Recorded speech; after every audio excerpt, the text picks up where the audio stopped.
बड़े गर्व के साथ मैं आज इस सदन के समक्ष बताना चाहती हूं कि इस बार का दिल्ली सरकार का बजट ऐतिहासिक है। 1 लाख करोड़ रुपए का प्रस्तावित किया गया है। 1 लाख करोड़ रुपए का बजट प्रस्तावित किया गया है। 1 लाख करोड़ रुपए का बजट।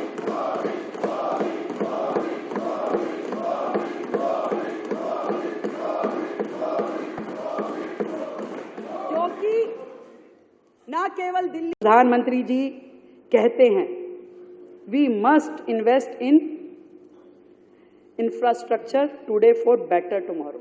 आज बेहतर कल के लिए हमें आज सुदृढ़ आधारभूत ढांचे में निवेश करना चाहिए, प्रधानमंत्री जी कहते हैं। वो कहते हैं कि better infrastructure is about connecting dreams and accelerating progress, यानी बेहतर बुनियादी ढांचे का मतलब है सपनों को जोड़ना और विकास में तेजी लेके आना। प्रधानमंत्री जी के दिखाए हुए इस रास्ते पे चलते हुए मैं अध्यक्ष महोदय आपके माध्यम से इस सदन को सूचित करना चाहती हूं कि सड़क परिवहन राजमार्ग मंत्रालय भारत सरकार के द्वारा और शहरी विकास मंत्रालय के आदि के तहत उपलब्ध धनराशि के माध्यम से इंफ्रास्ट्रक्चर के प्रोजेक्ट को लॉन्च करके केंद्र सरकार के सहयोग से एनसीआर क्षेत्र के साथ दिल्ली की कनेक्टिविटी में सुधार के लिए 1000 करोड़ रुपए आवंटित करने का प्रस्ताव है।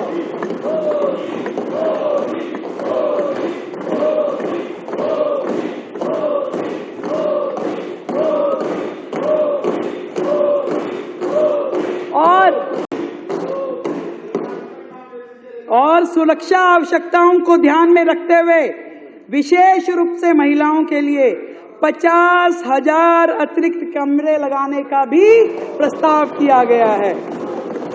दिल्ली में सड़क और पुल इंफ्रास्ट्रक्चर के सुधार के लिए 3,843 करोड़ रुपए की राशि आवंटित की गई है। 3,843 करोड़ रुपए की योजना विभाग के अंतर्गत एक नई योजना शुरू करने का प्रस्ताव किया गया है और उसमें भी मुख्यमंत्री विकास निधि के रूप में 1400 करोड़ रुपए के बजट का प्रावधान किया गया है।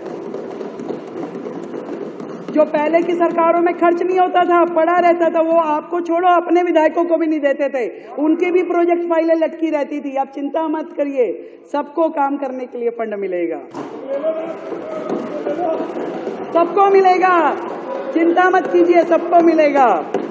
2025-26 में राष्ट्रीय राजधानी क्षेत्र दिल्ली के विकास के लक्ष्यों को प्राप्त करने के लिए इंफ्रास्ट्रक्चर प्रोजेक्ट के लिए केंद्र सरकार से वित्त पोषित परियोजनाओं के लिए योजना विभाग के तहत 1000 करोड़ रुपए का प्रस्ताव किया जा रहा है। आज हम एक बार फिर दिल्ली को नया रूप देने के लिए प्रतिबद्ध है। हम एक ऐसी मजबूत और पारदर्शी नींव रखेंगे जिसे फिर कोई कमजोर ना कर सके। हमारा सपना है एक समृद्ध सशक्त दिल्ली का, एक वैश्विक शहर जो हर चुनौती का सामना कर सके और दुनिया में नेतृत्व करने की क्षमता रखता हो, ऐसा शहर दिल्ली को बनाना है अध्यक्ष जी। देश की राजधानी होने के बावजूद दिल्ली का बहुत बड़ा हिस्सा आज भी झुग्गी झोपड़ी और जेजे कॉलोनियों में रहता है। पिछले कई वर्षों से भारी भरकम बजट रखा जाता था परंतु खर्च नहीं होता था और उनमें बेसिक सुविधाएं भी मुहैया नहीं करवाई गई। कितने दुर्भाग्य की बात है अध्यक्ष महोदय। भारत रत्न आचार्य विनोबा भावे जी ने कहा कि वास्तविक उन्नति तभी हो सकती है जब उसका लाभ सभी को प्राप्त हो, ना कि कुछ लोगों तक सीमित हो। सभी को प्राप्त होना चाहिए, तभी रियल डेवलपमेंट किसी राज्य की संभव है। और इसलिए झुग्गी झोपड़ी और जेजे कॉलोनियों में बुनियादी सुविधाएं मुहैया करवाने के लिए सरकार की ये सबसे बड़ी प्राथमिकता है। हम झुग्गी झोपड़ी और जेजे कॉलोनियों के विकास के लिए ड्यूसिप को 696 करोड़ रुपए आवंटित करने जा रहे हैं। 696 करोड़ रुपए। आज भी झुग्गी के लोग गंदे टॉयलेट ब्लॉक इस्तेमाल करने के लिए मजबूर हैं। आज भी वहां बहन बेटियों के नहाने के लिए स्नान घर नहीं है। आज भी उनके बच्चों को खेलने के लिए कोई झूले नहीं है। आज भी वहां नालियां खड़ंजे बुरी तरीके से टूटे हुए हैं। ये लोग केवल वोट लेने के लिए वहां जाते हैं। उनको सरकारें पड़ोसी राज्यों को कोसती रहती थी, लड़ती रहती थी, ये है। हम अपनी सरकार के माध्यम से पड़ोसी राज्यों से भी बात करेंगे जो ये गैप पानी का है, इसमें हमें वो मदद करें। और उन सब के लिए हमने इसीलिए इमरजेंसी वाटर स्टोरेज का जो प्लानिंग है उसको किया है, ताकि वो पानी दे तो उनको लाने की व्यवस्था बन जाए। अध्यक्ष महोदय, जिस दिन दिल्ली चुनाव का परिणाम आया था उसी दिन प्रधानमंत्री जी ने घोषणा की थी कि संकल्प पत्र में यमुना जी को साफ करने का वायदा दिल्ली सरकार के लिए सबसे पहली प्राथमिकता होगी। यमुना को साफ करना हमारी पहली प्राथमिकता है।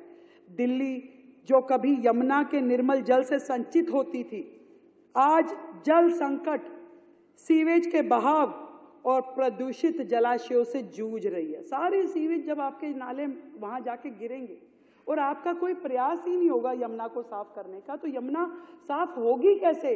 केवल झूठे वायदे, झूठी कस्में पिछली सरकारों ने खाई। और पिछली सरकारों की उदासीनता ने दिल्ली की ना तो प्यास बुझाई, ना जल संकट को समाधान किया, और यमुना जी को भी नाले के रूप में बना दिया गया।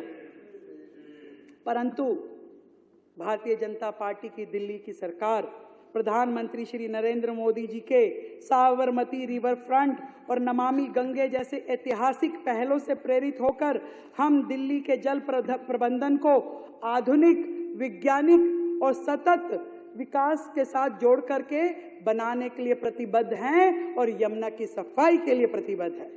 यमुना केवल एक नदी नहीं है, हमारे लिए एक नदी नहीं है, बल्कि ये हमारी सांस्कृतिक और ऐतिहासिक धरोहर है।